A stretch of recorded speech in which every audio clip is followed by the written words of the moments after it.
என் செல்ல குழந்தையே, உன்னுடைய குலதெய்வமான இந்த வராகி இன்று உன்னோடு தனிமையில் பேச வந்திருக்கிறேன். என் குழந்தையே, எக்காரணம் கொண்டும் குலதெய்வ வாக்கினை மட்டும் அவமதித்து விடாதே. ஏனென்றால் காரணமில்லாமல் இங்கு எதுவும் நடப்பதில்லை என்பதனை நீ முதலில் புரிந்து கொள்ள வேண்டும். உனக்கு நடக்கும் ஒவ்வொரு விஷயங்களிலும் இருக்கின்ற காரணங்களை நீ சரியாக புரிந்து கொண்டாயானால் உனக்காக நான் வருவதையும் நான் இருந்து உனக்கு தருவதையும் நிச்சயமாக உன்னால் என்னவென்று புரிந்து கொள்ள முடியும். நல்லதே நடக்கும் என்று உனக்கு நான் சொல்வது மட்டுமல்ல, உன் வாழ்க்கையில் எப்பொழுதும் உனக்கு நல்லதை மட்டுமே நான் நடத்தி கொண்டிருக்கின்றேன். சில தீய விஷயங்களை உன் கண் முன்னால் நான் காண்பித்து கொடுப்பதற்கு முழுக்க காரணம் என் பிள்ளை, இதிலிருந்து நீ மீண்டு வர வேண்டும் என்பதுதான். என் குழந்தையை, அதிகமாக யோசிக்கும் பொழுது அமைதியை இழந்து விடுகின்றாய். அதிகமாக எதிர்பார்த்ததனால் உன் சந்தோஷத்தை இழந்து விட்டாய். அதிகமாக பேசிய இடத்தில் மரியாதையை இழந்து நின்றாய். அதிகமாக நம்பிய எல்லாவற்றையுமே நீ இழந்து நின்றாய். நடப்பது நடக்கட்டும், இருப்பது இருக்கட்டும், கடவுளோ காலமோ ஏதோ ஒன்று பதிலை கொடுக்கும் என்ற ஒரு முடிவுக்கு நிச்சயமாக நீ கடைசியில் வந்து விட்டாய். அவ்வளவுதான் இந்த வாழ்க்கை. இனி எதையுமே நினைத்து என் பிள்ளை நீ வருந்தி கொண்டிருக்க வேண்டிய அவசியமில்லை. உனக்கான நேரம். இனி ஒவ்வொன்றையும் உனக்கு சரியாக எடுத்துச் சொல்ல வேண்டும் என்பதனை நீ புரிந்து கொண்டாயானால் இனி என்ன நடக்க காத்திருக்கிறதோ அவை எல்லாமும் உனக்கு சரியாகவே நடக்கும் என்பதனை நீ நிச்சயமாக புரிந்து கொள்வாய். எந்த இடத்திலும் இந்த வாழ்க்கை உன்னை கைவிட்டு விட்டதை எண்ணி இனி ஒருபோதும் நீ கலங்க வேண்டாம். நான் இருக்கும் பொழுது உனக்கு நல்லது நடக்கும் என்பதனை நீ புரிந்து கொண்டாலது போதும். எந்த சந்தர்ப்பங்களும் இந்த வாழ்க்கையில் நீ கேட்டதை கொடுக்கவில்லையே என்று சொல்லி இனி வருந்தக்கூடாது. இந்த வராகி நான் இருக்கும் பொழுது இனி உனக்கு தயக்கம் என்ற ஒன்றிற்கே இடம் கிடையாது. அம்மாவினுடைய அன்பு உன்னை வாழ வைப்பதை இனி நிச்சயமாக என் பிள்ளை நீ புரிந்து கொள்வாய். வெளியில் சொல்ல முடியாத வேதனைகள் இருக்கத்தான் செய்கிறது. அவர்களுக்கெல்லாம் ஒரே ஆறுதல் என்ன தெரியுமா? தனிமை. தனிமை கொஞ்சம் வித்தியாசமானதுதான். மறக்க வேண்டியதை அதிகமாக அந்த தனிமை நினைக்க வைக்கும். நாம் எதை நினைக்க வேண்டுமோ அதை மறக்க வைக்கும். சில நேரம் அது வலிகளை கொடுக்கும், சில நேரம் அது நிம்மதியை கொடுக்கும். ஆனால் ஒரு நாள் நீ நிச்சயமாக புரிந்து கொள்வாய், தனிமை எதிரி அல்ல, உன்னை உனக்கே அறிமுகப்படுத்தும் ஒரே நண்பன் என்று. பிடித்த வாழ்க்கையை வாழக்கூடியவன்தான் அதிர்ஷ்டசாலி. ஆனால் எந்த வாழ்க்கையாக இருந்தாலும் அதை நேசித்து வாழ்பவன்தான் உண்மையான புத்திசாலி என்பதனை மறக்கக்கூடாது. இதுதானே வாழ்க்கையின் யதார்த்தம். எப்பொழுதுமே நாம் இருக்கும் இந்த நேரம் நிச்சயமாக நமக்கு நல்லதையே நடத்தி கொடுக்கும் என்பதனை ஒரு காலமும் நீ மறக்கக்கூடாது. நம்மோடு இருக்கின்ற உறவுகளின் மீது நாம் எப்பொழுதும் உண்மையான மதிப்பு கொண்டு நாம் சந்தோஷமாக இருக்க வேண்டும். எல்லாமும் நமக்கு சரியாகவே நடக்கும் என்பதனை நீ மறக்கக்கூடாது. என் குழந்தையே, என்னவாகும் என்றும் ஏதுவாகும் என்றும் நீ கலங்கியது எல்லாமும் போதும். இன்று இந்த வார்த்தைகளை நீ கேட்டுக்கொண்டிருக்கின்ற இந்த நேரம் சதுர்த்தி திதி. என் குழந்தையே, பொதுவாகவே பிள்ளையாரை நாம் உருவம் செய்து வைத்து வழிபடுவது வழக்கம். மஞ்சளில் பிள்ளையாரை பிடித்து வைத்து நாம் வழிபாடு செய்யும் பொழுது சகல சௌபாக்கியமும் உன் இல்லத்தில் கிடைக்கும். அதே நேரம் பிள்ளையார் உனக்கு எல்லா காரியங்களையும் நல்லபடியாக நடத்தி கொடுப்பார். காரிய சித்தியை அவர் உனக்கு உருவாக்கி கொடுப்பார். குங்குமத்தால் பிள்ளையார் பிடித்து வைத்து வணங்க செவ்வாய் தோஷம் அகலும். குழந்தைகளை படிப்பில் வல்லவராக்கி விடுவார். வெள்ளத்தில் பிள்ளையார் பிடித்து வைத்து வணங்கினால் உடலில் உள்ளேயும் வெளியேயும் உள்ள கட்டிகள் எல்லாமும் கரையும். சந்தனத்தால் பிள்ளையார் செய்து வணங்கினால் புத்திர பேறு கிடைக்கும். சாணத்தால் பிள்ளையார் செய்து வணங்கினால் சகல தோஷமும் விலகி வீட்டில் சுப நிகழ்ச்சிகள் நடைபெற வழிவகுக்கும். வாழைப்பழத்தில் பிள்ளையார் செய்து வணங்கினால் வம்ச விருத்தி உண்டாகும். கல் விநாயகர் வெற்றி கொடுப்பார். மண் விநாயகர் உயர் பதவி கொடுப்பார். பணியில் மகிழ்ச்சி வரும். என் குழந்தையே, அம்மா ஏன் இதை உனக்கு சொல்கிறேன் தெரியுமா? இதை எல்லாமும் நாம் செய்தால் மட்டும் நமக்கு பலன்கள் கிடைக்கும் என்று நம்ப முடியாதல்லவா? எதிலுமே நம்பிக்கையோடும் தெளிவான ஒரு நேர்கொண்ட சிந்தனையோடும் நாம் ஒவ்வொன்றையும் எதிர்கொள்ள வேண்டும். நாம் நினைத்தது எல்லாமும் நமக்கு சரியாகவே கிடைப்பதை உன்னால் நிச்சயமாக புரிந்து கொள்ள முடியும். உன்னோடு நிற்கும் இந்த தெய்வம் உனக்கு எல்லாவற்றையும் சரிவர எடுத்துச் சொல்லும் என்பதனை நீ மறக்கக்கூடாது. நான் இருக்கும் பொழுது நீ அத்தனையையும் உறுதியாக உணர வேண்டும். அம்மா சொல்வது போல நீ எப்பொழுதும் என்னென்ன நாட்களில் என்னென்ன விஷயங்களை சரியாக பயன்படுத்துகிறாயோ, எந்த தெய்வத்தை நீ மனநிறைவோடு வணங்குகிறாயோ, அது இந்த வாழ்க்கையில் உனக்கு நிச்சயமாக நல்லதை கொடுக்கும்.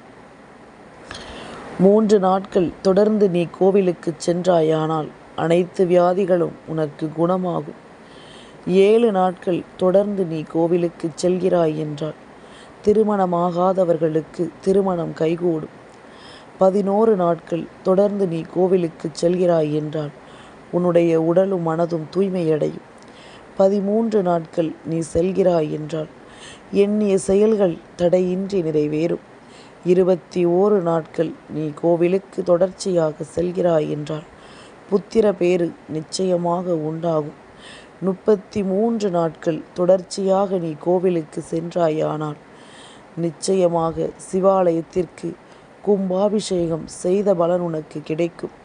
அது எத்தனை பெரிய உண்மையான சந்தோஷத்தை உனக்கு கொடுக்கும் என்பதனை நீ உணர்ந்து கொள்வாய். 77 நாட்கள் நீ கோவிலுக்கு தினமும் சென்று வந்தாயானால் ஒரு சரித்திர யாகம், அதாவது ஒரு சத்திர யாகம் செய்த பலன் கிடைக்கும்.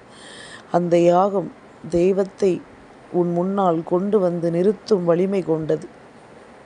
108 நாட்கள் நாம் தினமும் கோவிலுக்கு சென்றோமானால் ஒரு தேவேந்திர பூஜை செய்த பலன் கிடைக்கும். 1008 நாட்கள் நீ தினமும் கோவிலுக்கு தொடர்ந்து சென்றாயானால் ஒரு அஸ்வமேத யாகம் செய்த பலன் கிடைக்கும். என் குழந்தையே, இது நாம் செய்யும் சில விஷயங்களை எப்பொழுதும் உனக்கு சரியாக தெளிவுபடுத்தும் என்பதனை நீ புரிந்து கொள்ள வேண்டும்.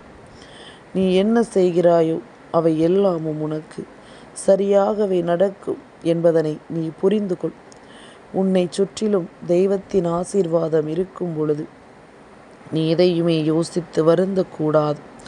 அதிகமான கஷ்டங்களையும் நஷ்டங்களையும் அடைந்த பிறகுதான் மனிதன் அதிகமான அடக்கத்தையும் அறிவையும் பெறுகிறான். கஷ்டம் வந்தால் கடங்காதே, துணிந்து நின்றால் இந்த நிலையும் மாறும் என்பதனை புரிந்து கொள்வாய். எதையுமே சிந்தித்து செயலாற்ற வேண்டும். நம்பிக்கை இல்லாத இந்த மனிதர்களுக்காக, தகுதி இல்லாத இந்த மனிதர்களுக்காக உன் நேரத்தை வீணாக்காதே. எப்பொழுதும் தன்மானத்தோடு வாழ வேண்டும். யாராவது உன்னை விட்டு விலகிச் சென்றால் சந்தோஷமாக அவர்களை நீ வழியனுப்பி வைக்க வேண்டுமே தவிர ஒருபொழுதும் அவர்களை தூக்கி சுமக்கக்கூடாது என்பதனை நீ புரிந்து கொள்ள வேண்டும். இனி என்ன நடக்கும் ஏது நடக்கும் என்பதனை எல்லாமும் உணர்ந்து என் பிள்ளை, நீ பெருமகிழ்ச்சியான ஒரு வாழ்க்கையை மன நிம்மதியோடு வாழ்ந்திட வேண்டும் என்பதனை மறக்காதே. நான் இருக்கும் பொழுது உனக்கு நடக்கும் நல்ல விஷயங்கள் அத்தனையும் உன்னை நிச்சயமாக மேன்மைப்படுத்தும் என்பதனை நீ புரிந்து கொள். மேலும் மேலும் உன்னை வலிமைப்படுத்தும் என்பதனை நீ தெரிந்து கொள். எந்த இடத்தில் என்ன நடக்கும், ஏது நடக்கும் என்பதனை நீ உணர்ந்து கொண்டு சந்தோஷமாக வாழத் தொடங்கி இருந்தாலே அது போதும். இனி உனக்கான நன்மைகளை நீ நிறைவாக பெற்றுக்கொண்டு சந்தோஷமாக வாழ்ந்து விடுவாய் என்பதனை நீ மறந்து விடாதே. என் குழந்தையே, இத்தனை காலம் நாம் சொல்லி சொல்லி இந்த வாழ்க்கை நமக்கு தரக்கூடிய இந்த விஷயங்கள் இனி அத்தனையிலும் நீ மேன்மையடையப் போகிறாய் என்பதனை மறந்து விடாதே. நீ கனவிலும் நினைத்து பார்த்திராத சில விஷயங்கள் இந்த வாழ்க்கையை நிச்சயமாக உனக்கு மாற்றி கொடுக்க போகிறது என்பதனையும் நீ மறந்து விடாதே. யாரையும் இழுத்து பிடித்து நிறுத்தி நீ எதையும் அவர்களுக்கு நிரூபிக்க வேண்டிய அவசியம் உனக்கில்லை என்பதனை புரிந்து கொள். ஒருவர் உன்னால் மனமுடைந்து அதை இறைவனிடம் முறையிட்டு அழும் நிலைக்கு ஒருபோதும் கொண்டு வரக்கூடாது. ஏனென்றால் இங்கு உடைக்கப்பட்ட மனதின் வேண்டுதல்கள் தெய்வத்திடத்தில் அத்தனை பலமிகுந்தவையாக இருக்கும். உன்னை விரட்டி விரட்டி அது தண்டிக்க கூடியவை என்பதனை நீ மறந்து விடாது. விரட்டி விரட்டி உனக்கு இந்த வாழ்க்கையில் அது கஷ்டங்களை கொடுக்க கூடியவை என்பதனை நீ மறந்து விடாது. நான் இருக்கும் இந்த நேரங்களை நீ எப்பொழுதும் சரியாக புரிந்து கொண்டாயானால் உன்னை சுற்றி நடப்பதை எல்லாமும் உன்னால் எப்பொழுதுமே சரியாகவே புரிந்து கொள்ள முடியும்.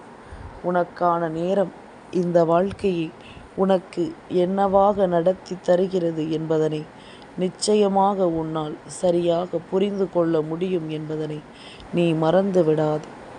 நான் இருக்கிறேன் என்பதனை உணர்ந்து நான் வருகிறேன் என்பதனை நீ புரிந்து இதுவரையிலும் நீ சந்தித்த ஒவ்வொரு பிரச்சனைகளுக்கும் தீர்வுகளை தேடத் தொடங்கு. எந்த ஒரு பிரச்சனைக்கும் முடிவு வைக்காமல் அடுத்த பிரச்சனைக்கு நீ சென்று விடாது. எதனால் அம்மா அப்படி சொல்கிறேன் தெரியுமா? ஏனென்றால் அப்படி ஒரு பிரச்சனையை நீ முடித்து வைக்காமல் சென்று கொண்டிருப்பாயானால் உன்னுடைய வாழ்க்கையில் மேலும் மேலும் பல பிரச்சனைகள் உன்னை தொடர்ந்து கொண்டே இருக்கும் என்பதனை நீ மறந்து விடாது. மேலும் மேலும் பல சோதனைகள் உன்னை ஆட்டி படைக்கும் என்பதனை நீ மறந்து விடாது. எந்த நேரமும் நீ விரும்புகின்ற விஷயங்கள் ஒவ்வொன்றும் உன்னை வலிமைப்படுத்தும். நீ ஆசைப்படுகின்ற விஷயங்கள் ஒவ்வொன்றும் நிச்சயமாக உன்னை மேன்மைப்படுத்தும் என்பதனை நீ மறந்து விடாதே. நான் இருக்கும் இடத்தில் உனக்கு என்ன நடக்க காத்திருக்கிறதோ அவை எல்லாமுமே உனக்கு சரியாகவே நடக்கும். எதிலும் என் பிள்ளையினுடைய மனது ஏங்கி தவிக்க நான் அனுமதிக்க மாட்டேன். உன் குலதெய்வமான இந்த தெய்வம் எப்பொழுதுமே உன்னை தேடி வரும் பொழுது என் பிள்ளை, நீ எதையுமே நினைத்து கலங்காதே. உனக்கு அத்தனையும் சரியாகவே நடக்கும் என்பதனை நீ எப்பொழுதும் புரிந்து கொள்வாய். உன்னை ஆட்டி படைக்கும் நேரங்கள் இனி எந்த நாளும் உன்னை மேன்மைப்படுத்துவதை நிச்சயமாக நீ புரிந்து கொள்வாய் என்பதனை மறக்காதே. என்றும் என்றென்றும் நான் உன்னை தொடரும் இந்த நாட்கள் இனி உனக்கு நல்லதையே உருவாக்கி தரும் என்பதனை நீ மறக்காதே. காலத்தின் கட்டாயம் சில விஷயங்கள் உனக்கு மேலும் மேலும் பல சந்தோஷங்களை உருவாக்கி தருகிறது என்பதனை நீ புரிந்து கொள்ள வேண்டும். நல்லதே நடக்கும் என்பதனை நீ தெரிந்து கொண்டு வாழ வேண்டும் என்பதனை நீ மறக்காதே. எந்த நேரமும் என் பிள்ளை, நீ யோசித்ததையே நினைத்து இனி வருந்தி கொண்டிருக்காமல் இனி உன்னை சுற்றி நடக்கும் ஒவ்வொன்றிலும் நீ கவனம் செலுத்து. இந்த தெய்வம் உனக்கு நடத்துவதை எல்லாமும் சரியாகவே நடத்தி கொடுக்கும் என்பதனை இனி நீ புரிந்து கொள்வாய். யாருக்காகவும் என் பிள்ளை நீ எதையுமே இழந்துவிட வேண்டாம். ஏனென்றால் அவர்கள் இதையெல்லாம் ஒரு பொருட்டாகவே நினைக்காமல் இந்த வாழ்க்கையில் உன்னை ஒரு ஆளாகவே எண்ணாமல் அவர்களுக்கான சுயநலத்தோடு மட்டுமே வாழ்ந்து கொண்டிருப்பார்கள். அதனால் இனி ஒருபொழுதும் என் பிள்ளை இதையெல்லாமும் நீ தொலைத்து விடாதே. உனக்கான தேவைகளும் நேரங்களும் இனி எப்பொழுதும் உன்னை சரியாக வழி நடத்தும்படி நீ சந்தோஷமாக இருக்க எப்பொழுதும் கற்றுக்கொண்டால் அது போதும். நான் இருப்பது உனக்கு மேன்மையை கொடுக்கும் என்பதனை நீ புரிந்து கொள்வாய். உன்னை வழிநடத்தும் இந்த விஷயங்களை நீ எப்பொழுதும் சரியாக புரிந்து கொள்வாய். ஆசைப்பட்டது எல்லாமும் ஆசைப்பட்டபடியே உனக்கு நடப்பதை நீ எப்பொழுதும் தெரிந்து கொள்வாய் என்பதனை மறந்து விடாதே. நான் இருக்கும் இந்த காலங்களில் நீ உனக்கான தேவைகளை உணர்ந்து எப்பொழுதும் சந்தோஷமாகவும் மனமகிழ்ச்சியோடும் வாழ்ந்து கொண்டிருக்க வேண்டும் என்பதனையும் நீ மறந்து விடாதே. யாரும் எதையும் உனக்கு காயங்களாக கொடுத்து விட முடியாது. நீ நினைத்தால் இந்த வாழ்க்கையில் எல்லாமும் மாறும். நீ நினைத்தால் இந்த வாழ்க்கை உனக்கு எல்லாவற்றையும் உறுதியாக கொடுக்கும் என்பதனை புரிந்து கொண்டு நீ வாழ்ந்துவிடு. அது போதும். இனி எந்த இடத்திலும் என் பிள்ளையினால் இந்த வாழ்க்கையை சந்தோஷமாக மீட்டெடுக்க முடியும் என்பதுதான் உண்மை. ஆச்சரியங்களோடு இந்த வாழ்க்கையை நீ பெற வேண்டிய நேரம் இனி உனக்கு எல்லா தருணங்களையும் வெற்றியாக மாற்றும் என்பதனை நீ மறக்காதே. வேதனைகளையும் சோதனைகளையும் உனக்கு வழிநடத்தி கொடுக்கும் என்பதனையும் நீ மறக்காதே. நான் இருக்கும் பொழுது உனக்கு நடக்கும் நல்ல விஷயங்களை நீ உணர்ந்து எப்பொழுதும் எதையும் நீ சந்தோஷமாக பெற்றுக்கொள்ள துணிந்து விட்டாலே அது போதும். இனி நடப்பதை எல்லாமும் என் குழந்தை நீ தெரிந்து கொண்டு வாழ்ந்து விட்டாயானால் உன்னை சூழ்ந்து வரும் ஒவ்வொரு பிரச்சனைகளுக்கும் நிச்சயமான முடிவுகளை நீ பெற்றுக்கொள்வாய் என்பதனை மறக்காதே. ஆச்சரியத்தோடு இந்த வாழ்க்கையில் நாம் சந்திக்கும் விஷயங்கள் இனி நமக்கு மேலும் மேலும் பல நல்ல பலன்களை கொடுத்து நம்மை வாழ வைக்கும் என்பதனையும் நீ மறக்காதே. இந்த தெய்வத்தினுடைய நிலையை உணர்ந்து உன்னை சுற்றி நடக்கும் சில விஷயங்களை நீ புரிந்து எப்பொழுதும் நீ சந்தோஷமாக இருக்க கற்றுக்கொள்ள வேண்டும் என்பதனை நீ மறந்து விடாதே. அதிரடியான சில விஷயங்கள் உன் வாழ்க்கையில் நடக்கும். அதற்காகவெல்லாம் என் பிள்ளை சட்டென்று மனமுடைந்து விடாமல் உனக்கு நடக்க இருக்கும் விஷயங்கள் அத்தனையையும் நீ உறுதியாக தெரிந்து கொள். முடியாது என்று யாரும் எதையும் சொல்லிவிட முடியாதபடிக்கு உன்னை சுற்றி இனி எல்லாமும் நல்லதாகவே நடக்கும்படி உன் அம்மா உன்னை ஆசீர்வதிப்பாள் என்பதனையும் மறக்காதே. யாரையும் நாம் நினைத்து இங்கு குழம்பியது எல்லாமும் போதும். இனி உனக்கு நடக்கும் விஷயங்கள் அத்தனையையும் நீ உறுதியாக புரிந்து கொள். உன் குலதெய்வமாக நின்று இந்த வராகி எப்பொழுதும் உன்னை காத்து நிற்பாள் என்பதனை நீ மறந்து விடாது. அம்மாவினுடைய அன்பும் நம்பிக்கையும் உனக்கு இந்த வாழ்க்கையை நீ விரும்பியது போல உனக்கு மீட்டு கொடுக்கும் என்பதனையும் மறக்காதே. இன்று காலை நேரம் சதுர்த்தி திதி, மாலை நேரம் பஞ்சமி திதி. இந்த வராகி உன் வாழ்க்கையில் இருப்பதும் உனக்கு நம்பிக்கையை கொடுப்பதும் உனக்கு இன்று காட்சி கொடுப்பதும் நிச்சயமாக நடந்தே தீரும் என்பதனை மறந்து விடாது. எல்லா செயல்களையும் தொடங்கும் போது நாம் நினைக்கும் தெய்வங்கள் முதலாவது விநாயக பெருமான். அதே நேரம் வராகி தேவியையும் வணங்கி தனது செயலை தொடங்கிய இடமும் உண்டு. அதனால் இது போன்ற 2 பேரும் ஒற்றுமையாக இருந்து உன் வாழ்க்கையில் உனக்கான ஒரு நல்லதை நடத்தி கொடுக்க வரும் பொழுது என் பிள்ளை நீ இதையெல்லாமும் நீ ஒரு நாளும் விட்டு விடாது. உனக்கான காயங்களை இந்த வாழ்க்கை நிச்சயமாக ஒரு நாள் ஆற்றும். உனக்கான தேவைகளை நிச்சயமாக ஒரு நாள் இந்த வாழ்க்கை மாற்றும். நீ ஆசைப்படுவது எல்லாமும் நீ கேட்பதற்கு முன்பாகவே உன்னை வந்து சேரும் நிலையும் வரும். அதனால் எதையும் எதற்கும் இனிமேல் என் பிள்ளை நினைத்து வருந்தாமல் உன்னை சூழ்ந்து வரும் விஷயங்களை எல்லாமும் புரிந்து கொண்டு நீ நம்பிக்கையோடு ஒவ்வொன்றையும் உணர்ந்து கொண்டு வாழத் தொடங்கு. இனி எந்நாளும் நான் உன்னோடு இருப்பது உன் வாழ்க்கையின் மிகப்பெரிய ஆச்சரியங்களையும் மிகப்பெரிய அதிசயங்களையும் உனக்கு உருவாக்கி தரும் என்பதனை என் பிள்ளை நீ கட்டாயமாக புரிந்து கொள்வாய். இது போதும் என் பிள்ளை. நீ என் மீது கொண்ட நம்பிக்கையினால் இனி எல்லாவற்றையும் நிறைவாக பெற்றுக்கொண்டால் அது போதும். எந்த இடத்திலும் தயங்காமல் நின்று என் குழந்தை இந்த வாழ்க்கையை நீ முன்னேற்றத்திற்குள் அழைத்து சென்றால் அது போதும். நல்லதே நடக்கும் என்றும் இந்த வாழ்க்கை நீ விரும்புகின்ற சந்தோஷத்தையும் உனக்கு கொடுக்கும் என்பதனையும் நீ மறந்து விடாதே. எல்லா காலமும் என் பிள்ளை நீ மன நிம்மதியோடு வாழ்ந்து காட்டுவாய் என்பதனை நீ மறந்து விடாதே. அதிர்ஷ்டத்தை கொண்டு இந்த வராகி உன்னை தொடர்ந்து உன்னை வழிநடத்துவாள் என்பதனையும் நீ மறந்து விடாது. என் செல்ல குழந்தைக்கு இந்த வராகி அம்மாவினுடைய ஆசீர்வாதங்கள் எப்பொழுதுமே முழுமையாக கிடைக்கும்.